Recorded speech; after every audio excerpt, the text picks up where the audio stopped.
No ar, Jornal da CUT.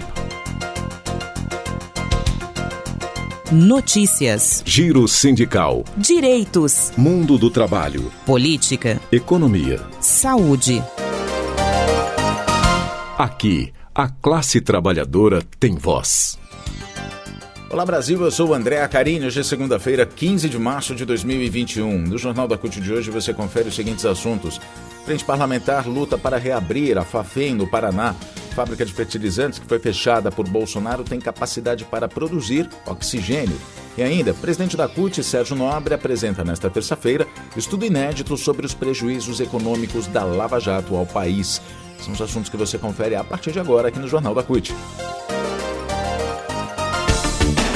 Rádio CUT. Aqui a classe trabalhadora tem voz. Acesso pelo site www.cut.org.br.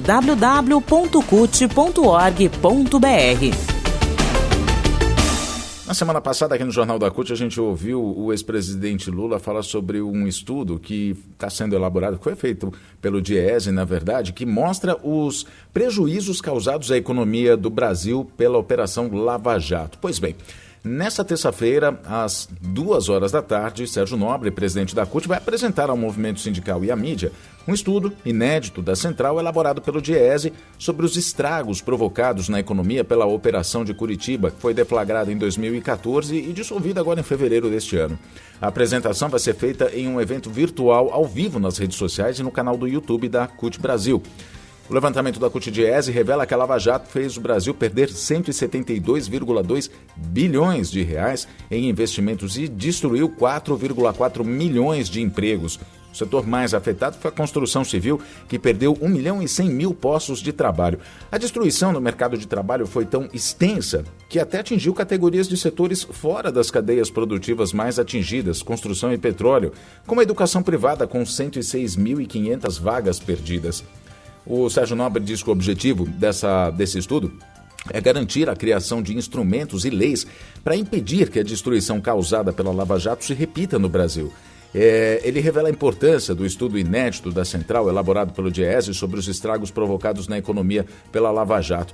Os 172,2 bilhões que deixaram de ser investidos no país equivalem a 40 vezes os 4,3 bilhões de reais que a Lava Jato diz, segundo o Ministério Público Federal, ter recuperado aos cofres públicos. Além de cair como uma bomba sobre a construção civil, a Lava Jato ainda provocou uma crise sem precedentes no setor de petróleo e gás, fragilizando a Petrobras, um dos principais indutores de investimentos no país. Ainda segundo o estudo, em consequência dos 172,2 bilhões de investimentos a menos na economia, os cofres públicos deixaram de arrecadar 47 bilhões e meio de reais em impostos, sendo 20,3 bilhões em contribuições sobre a folha de salários. A perda em relação à massa salarial foi de 85, quase 86 bilhões de reais. Toda a destruição somada levou ao aprofundamento da crise econômica e a um tombo ainda maior no PIB. Caso os 172 bilhões tivessem sido investidos na economia, haveria um acréscimo positivo de 3,6% no PIB do período, que foi negativo. Foi mais de um ano de pesquisas e de análises, de contratos, de documentos oficiais, de relatórios, de monitoramento de publicações na mídia e de modelamento econométrico, tendo como referência a matriz insumo-produto. Esse levantamento utilizou dados oficiais, vale lembrar, e nacionais de 67 setores da economia. A íntegra do estudo vai ser publicada em um livro que vai ser lançado no fim do mês de abril deste ano. Esse estudo vai ser entregue pela CUT nas mãos do presidente da Câmara, às mãos do presidente da Câmara dos Deputados e do Senado, de entidades nacionais e internacionais e de organizações representativas da sociedade. Portanto, amanhã, terça-feira, 14 horas, encontro marcado com Sérgio Nobre pelas redes sociais da CUT, YouTube, também Facebook, Instagram, também no Twitter você pode ter acesso, só procurar por CUT Brasil para ter acesso, para conhecer alguns dos detalhes dessa operação, desse estudo sobre a Operação Lava Jato, que trouxe um prejuízo, repito, de 172 bilhões de reais em investimentos ao Brasil. Repórter CUT. Repórter CUT. Um grupo de deputados estaduais do Paraná protocolou na quarta-feira passada um pedido na Assembleia Legislativa do Estado para que sejam retomadas as atividades da fábrica de fertilizantes nitrogenados do Paraná, a Fafem, que pertence à Petrobras e foi fechada em março de 2020 pelo governo de Jair Bolsonaro.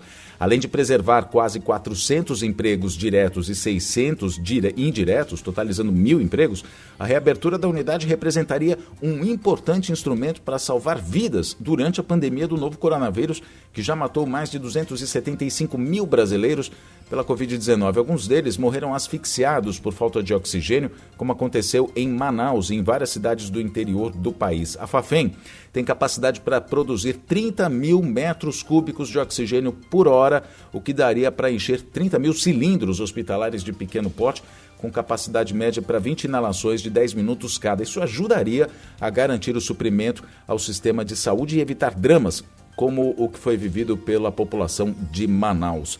De acordo com Arilson Chiorato, que é deputado estadual do PT, faz parte dessa frente parlamentar, o pedido foi entregue ao chefe da Casa Civil, Guto Silva, e é assinado pela frente parlamentar, que é formada também por deputados, além do PT, do MDB. Pedimos à Casa Civil do Governo do Estado para receber os funcionários, para entender a organização associativa que eles querem fazer para retomar os trabalhos.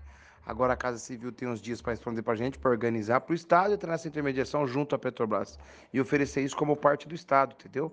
Para o Estado intermediar, a gente construir essa organização e retomar o trabalho via governo estadual, né, com a Associação de Trabalhadores.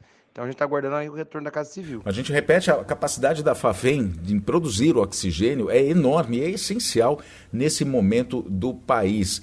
A fábrica está ociosa, está fechada, pode ser reaberta, pode produzir oxigênio. O petroleiro Rony Barbosa, secretário de comunicação da CUT e dirigente do Sindicato dos Petroleiros do Paraná e Santa Catarina, diz que a reabertura da fábrica é uma urgência sanitária e em defesa da vida. Ele diz: nós precisamos produzir oxigênio nessa fábrica para salvar vidas de muitos brasileiros e brasileiras que agonizam nas UTIs dos hospitais. E para isso basta boa vontade. Atualmente a fábrica, como eu acabei de dizer, está hibernada, está ociosa, com poucos trabalhadores na segurança e na manutenção. De acordo com informações do Sindipetro, tecnicamente, como há uma planta de separação de ar na unidade, ela pode, com uma pequena conversão, um pequeno ajuste, produzir o oxigênio hospitalar. O Gerson Catelano, que é diretor da Federação Única dos Petroleiros e um dos muitos funcionários demitidos depois do fechamento da unidade, diz que se a fábrica estivesse em operação com 2 turnos diários de 6 horas, poderia fornecer ao país 360 mil metros cúbicos de oxigênio por dia. Atualmente, o consumo diário de oxigênio lá no Amazonas, em Manaus, é de 76 mil metros cúbicos. Ou seja, no caso de uma comparação só com a cidade de Manaus, dá e sobra, não é? Nós sabemos que essa pandemia, ela ainda, infelizmente, vai causar muitas mortes, vai precisar cada vez mais de oxigênio. E não só a questão do oxigênio, tem a questão do fertilizante, que o próprio governo federal está com uma frente aí para discutir a redução de toda a dependência externa de fertilizantes. Então, o que a gente espera é que, com essas informações todas que todos os parlamentares já têm, eles possam fazer pressão em cima lá da Petrobras, lá do governo federal, para que essa unidade volte a funcionar. Além de desprezar a capacidade e a importância da fábrica neste momento, o governo de Bolsonaro, ao encerrar as atividades da unidade, ainda deixou cerca de 1.000 famílias desamparadas e sem perspectiva de recolocação no mercado de trabalho em um momento de aprofundamento da crise social e econômica no início da pandemia. Até hoje, esses trabalhadores têm dificuldades de conseguir uma nova fonte de renda e se organizam para buscar uma solução. O fechamento da fábrica pegou a todos, trabalhadores, a FUP, sindicatos, todos de surpresa, porque foi feita sem qualquer negociação, o que levou a categoria, inclusive, a realizar uma greve histórica no ano passado, que durou 21 dias. A ANSA Fafem Paraná operava desde 1982. Em 2013 ela foi adquirida pela Petrobras. A unidade produzia diariamente 1.303 toneladas de amônia e 1.975 toneladas de ureia, de uso nas indústrias química e de fertilizantes, o que representava cerca de 30% da produção nacional. A alegação da Petrobras para ter fechado a fábrica foi de que dava prejuízos e a estatal definiu sair do mercado de fertilizantes. Com isso, o país acabou aumentando ainda mais a dependência de importação de fertilizantes para a agroindústria. No entanto, conforme explica o Rony Barbosa, a fábrica não era deficitária e prova disso é que outras 2 unidades, em Sergipe e na Bahia, fábricas semelhantes, já estão sendo reativadas depois de terem sido arrendadas pela iniciativa privada. Ele diz que foi uma série de mentiras, como é costume do governo federal, para sucatear as operações da Petrobras. E aí, só para se ter uma ideia, é que as outras 2 unidades que foram fechadas na época e já estão voltando a funcionar foram arrendadas por 70 milhões de reais por ano pela iniciativa privada, né? Durante 10 anos isso. Só que o lucro estimado por ano é de 2 bilhões de reais. Isso prova que as empresas não dão prejuízo e são lucrativas. E ainda mais nesse momento de crise sanitária, de necessidade de produção de oxigênio, com os casos de mortes batendo recordes todos os dias, a produção de oxigênio é muito importante e ter uma fábrica dessa parada realmente é uma vergonha. O Jornal da CUT fica por aqui, muito obrigado pela sua companhia, nos falamos na próxima edição, até lá!